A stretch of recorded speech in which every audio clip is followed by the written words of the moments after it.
It's likely you've heard the name Warren Buffett, who's known as one of the most successful and wealthy investors of all time. But what you may not know is that he practices strict frugal rules. So we've made this video sharing his frugal habits.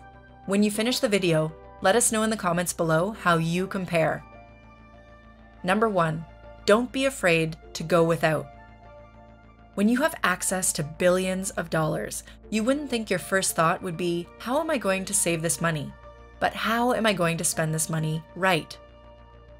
While this may be true for some people who appear rich, it's not the case for Warren Buffett. In his case, he lives life without care for luxury items because they're unnecessary. One of the famous examples of Warren Buffett's frugality is that he buys his suits from a small suit retailer named Madame Lee. She fit him for a suit, and he has been getting suits from her ever since. He mentions that he doesn't own any designer suits and only owns a handful of suits made by her because he doesn't need more. There's a lot to learn from Buffett here. It's normal to get caught up in consumerism and forget that many items we buy we don't actually need. So before you buy something, be mindful if it's something you can go without. Number 2, invest in yourself. If there's anyone who's mastered investing in themselves, it's Warren Buffett.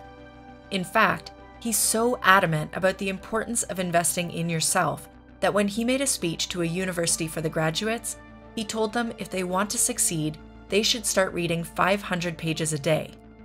To take it a step further, Buffett attributes his success to his obsessive longing to invest in himself through reading and education. When asked about his day, Warren said that he spends a large portion of it reading about all sorts of things, but mainly about topics surrounding finances and the economy. Now, as a regular person, reading about the economy may not be all that interesting, but there's an important lesson here. Namely, you should be investing in yourself a little bit every day. No, that doesn't mean you have to take his advice literally and read 500 pages a day, but spend a little time every day learning a new skill or practicing one you have developed to help you feel better as a person and potentially earn more money. You never know when that skill may become a side hustle that may not only bring in money, but eventually replace your current job. Sadly, starting your own business is a lot of work and does require some extra money.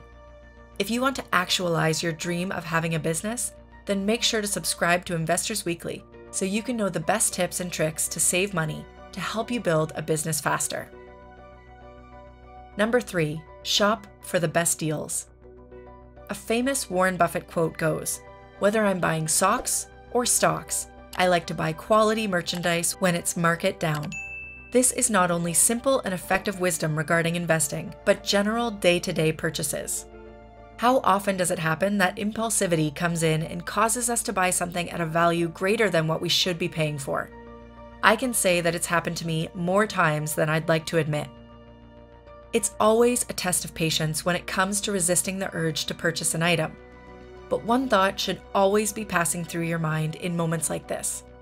An item will always go on sale at some point. The truth is that prices for items are never fixed. In fact, there are several holidays through the course of the year that are more than likely to push the price of an item down even by a little bit. And even a little bit is better than nothing. For example, a huge day for savings is Black Friday. If you've been thinking about making a purchase on a big ticket item, this would be the most optimal time to do it because you're going to get a great price for it. Number 4, buy quality over quantity.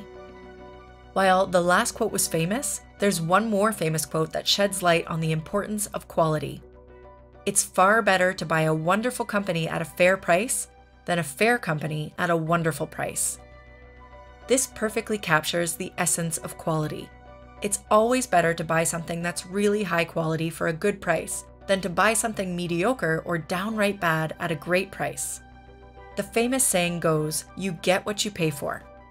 It's often true more times than not, so it's always important to take price and quality into consideration when purchasing an item.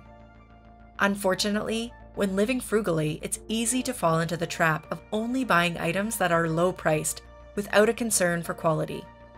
That's why it's always important to do proper research. For example, Let's say you want to buy resistance bands for working out.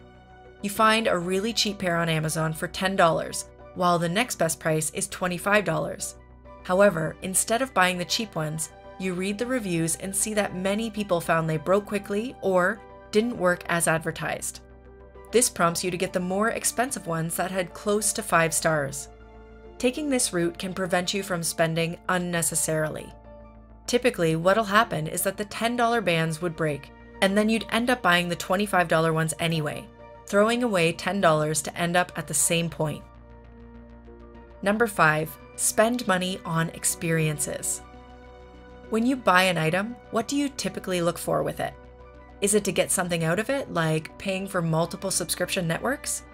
Or are you looking to experience something, like going to a fine dining restaurant for an anniversary date? And when you make purchases, what do you choose as a priority?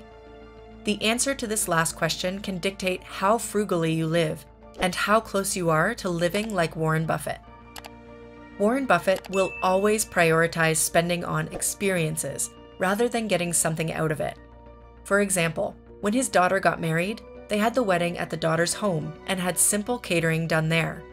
You'd think they would have an extravagant wedding that cost tens of thousands of dollars, but that wasn't the case at all. Another example is that he enjoyed a wonderful meal at McDonald's with his friend, the famous Bill Gates, as opposed to eating at some high-end restaurant they could easily afford. While many people see this as cheap, to Buffett, he simply just wanted to enjoy the company of family and friends. It didn't matter what they were eating or where they were, as long as they could have fun together. There's a lot to learn from this, as we have the tendency to spend to get something in return, as opposed to enjoying an experience. If you want to be frugal like Buffett, then always take a moment to reflect on what your intentions are for purchasing. At the end of the day, connection with family and friends is what make people the happiest, so your focus should always be spent on that. Number 6, save for the future. Oracles are known to see into the future. While this isn't literally the case for Buffett, he's given this name because he's always looking towards the future when it comes to his investments. Asking things like, is this a company that's heading in the right direction for profitability? Are their current actions sustainable in the long run? However, he thinks more than just about the companies he purchases. For example, when he buys a car, he never buys a new car because he objectively asks himself, how often do I drive? He doesn't drive more than 3,000 miles a year, according to him. He then follows with, what purpose does a new car serve for me? He then answers that it doesn't serve him any greater purpose than a used car that works. These two simple questions help him realize that he doesn't ever need to buy a fancy car, but a good quality used car to get him from point A to point B. These simple questions and choices allow Buffett to make the best choices to save for the future.